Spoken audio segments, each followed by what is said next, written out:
ছাত্র বান্ধব কেন্দ্র করে, ছাত্রমুখী কেন্দ্র করে বই লেখার প্রবণতাটা কম।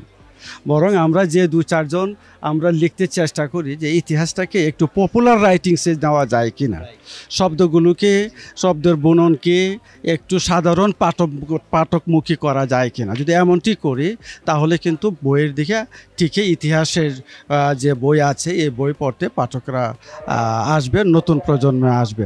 অমর একুশে বইমেলা 2025-এ আমরা এখন ঠিক উপস্থিত রয়েছি অবসর প্রকাশনীর সামনে। আমরা এখানেই এখন কথা বলবো এই যে লেখকের আড্ডার অনুষ্ঠানের বিশেষ আয়োজন।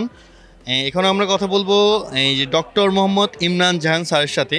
স্যার, আপনার আবার বইমেলায় কী বই বের হয়েছে? এবার আপনাকে ধন্যবাদ। প্রথমে আমার এবার যে বইটি বের হয়েছে আপনারা দেখছেন, মধ্যযুগের বাংলা সমাজ ও সংস্কৃতি। তো এই বইটা আমরা প্রায়ই মধ্যযুগকে আমরা বলি অন্ধকারের যুগ, কোনো কিছুর সঙ্গে তুলনা করতে বলি এই মধ্যযুগের বর্বরতা। আমি এই জিনিসটাকে বাতিল করতে চেয়েছি এবং ওইভাবেই সমাজ এবং সংস্কৃতি কী ছিল মধ্যযুগের এবং বাংলা সাহিত্যের যে একটা স্বর্ণযুগ ছিল এই দিকটা আমি তুলে ধরে প্রমাণ করতে চেয়েছি যে আসলে মধ্যযুগটা বর্বরতার যুগ নয়, মধ্যযুগটা অন্ধকারের যুগ নয়। তরুণদের আসলে ইতিহাস জানার প্রতি কীরকম আগ্রহ, যেহেতু আপনি লেখালেখির সাথে জড়িত আছেন? হ্যাঁ, আমার অনেকে হতাশা প্রকাশ করেন যে আজকালকার তরুণরা ইতিহাসের প্রতি বিমুখ, ইতিহাস পড়তে চায় না। এটা আমার মনে হয় না। আমি সরাসরি যখন আমি ক্লাসে যাই, আমি তো ইতিহাসের শিক্ষক, জাহাঙ্গীরনগর বিশ্ববিদ্যালয়ের ইতিহাস পড়াই।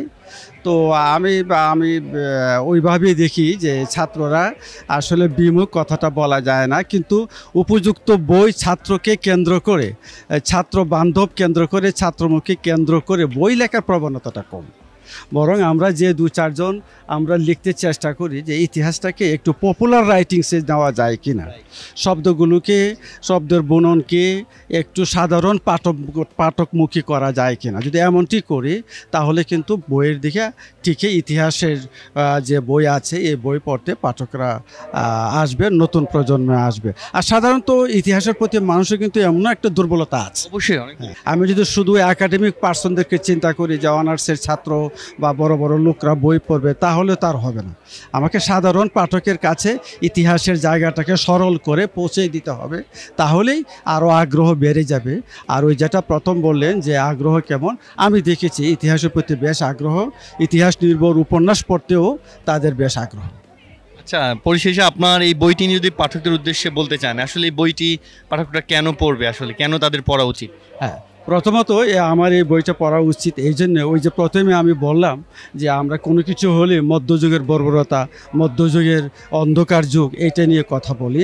আসলে মধ্যযুগটা যে অন্ধকার যুগ ছিল না এটা আমি প্রমাণ করতে চেয়েছি। প্রথমত আমি যে কথাটা বলতে চেয়েছি যে মধ্যযুগ ছিল একটি সমন্বয়বাদীর ধারা। হিন্দু, মুসলিম এবং বৌদ্ধের, যদিও মুসলিম শাসকরা এখানে রাজনীতি করেছেন এবং দেশ পরিচালনা করেছেন, তারা বিদেশি হয়েও তারা কিন্তু বিদেশে যাননি, তারা বিদেশে সম্পদ পাচার করেননি এবং তারা ফার্সি ভাষার লোক হয়েও বাংলা ভাষায় যে পৃষ্ঠপোষকতা করেছেন, বাঙ্গালা সুলতানি বাঙ্গালা যে উপাধি নিয়েছেন, এই দিকটা আমরা এখানে তুলে ধরেছি আমার এই বইটাতে। একই সঙ্গে মধ্যযুগে আপনি লক্ষ্য করুন, মধ্যযুগে কিন্তু হিন্দু ধর্মের মধ্যে বড় ধরনের একটি বিপ্লব ঘটিয়েছিলেন শ্রী চৈতন্যদেব।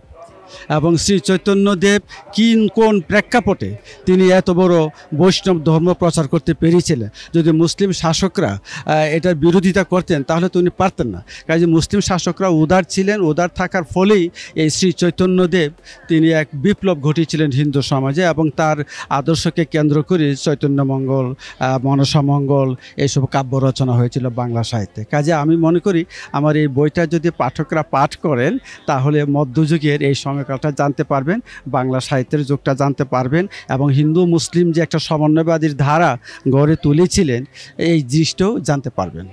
দর্শক শুনতেই পেলেন ডক্টর ইমরান জাহান স্যারের মধ্যযুগের বাংলা সমাজ ও সংস্কৃতি যে বইটা নিয়ে তিনি যা বললেন। আসলে মনসামঙ্গল নিয়ে আমাদের দেশে সিনেমাও নির্মাণ হয়েছে, এর পাশাপাশি ইতিহাস নিয়ে বাংলাদেশে বিভিন্ন সময় বিভিন্ন সিনেমা নির্মাণ হয়েছে, এর পাশাপাশি বইও জানার দরকার। আমরা চাচ্ছি যে স্যার এই বইটি পাঠক প্রিয়তা পাক এবং বইটি আসলে তরুণ সমাজকে পড়ার জন্য আমাদের উদাত্ত আহ্বান জানাবো। বইমেলার অবসর প্রকাশনী ছিল চিত্রকুটুম টিভির, এটাই ছিল সর্বশেষ আপডেট। আরও লেখকদের সম্পর্কে জানতে আমাদের সাথেই থাকুন।